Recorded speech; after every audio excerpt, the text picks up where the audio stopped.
السلام عليكم ورحمة الله وبركاته. ازيكم يا حبايبي، عاملين ايه؟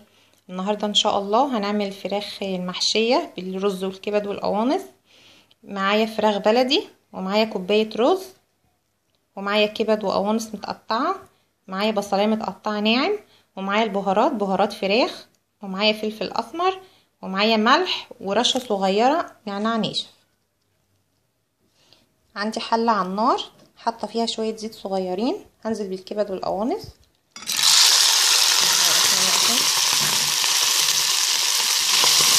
هشوحهم كويس.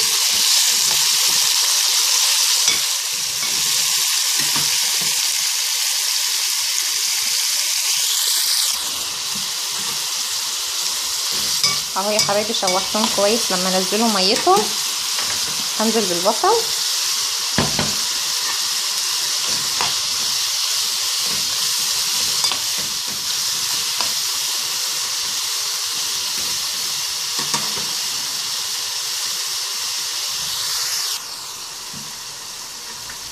هسيبهم على النار شويه كده، دقيقه كده ولا دقيقتين لحد ما البصله تدبل.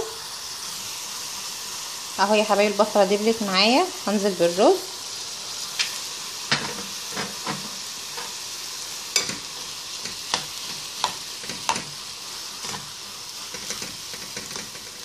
هنزل بالبهارات بتاعتي،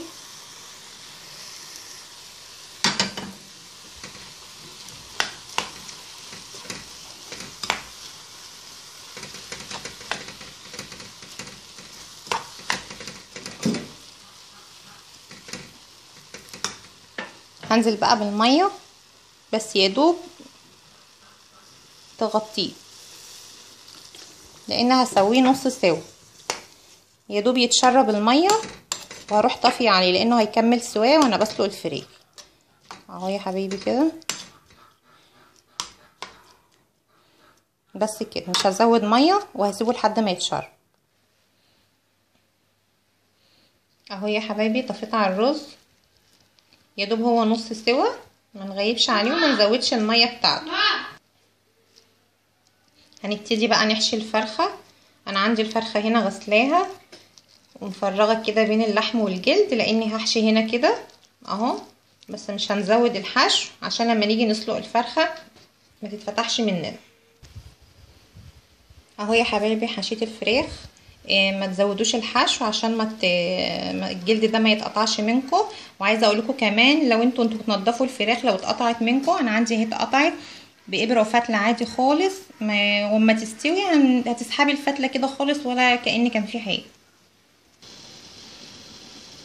عندي هنا حله بتغلي فيها ميه اهو، هنزل فيها ببصل وطماطم ورق لوري وفلفل اسمر وحبهان وملح.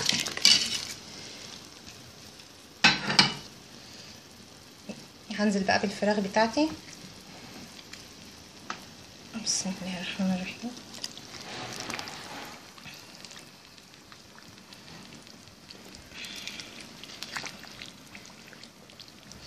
يا دوب هتغلي غلوه وهدي عليها خالص، مخليش النار عاليه عشان الفراخ ما تتفتحش مني. اهو يا حبايبي الفراخ خلصت.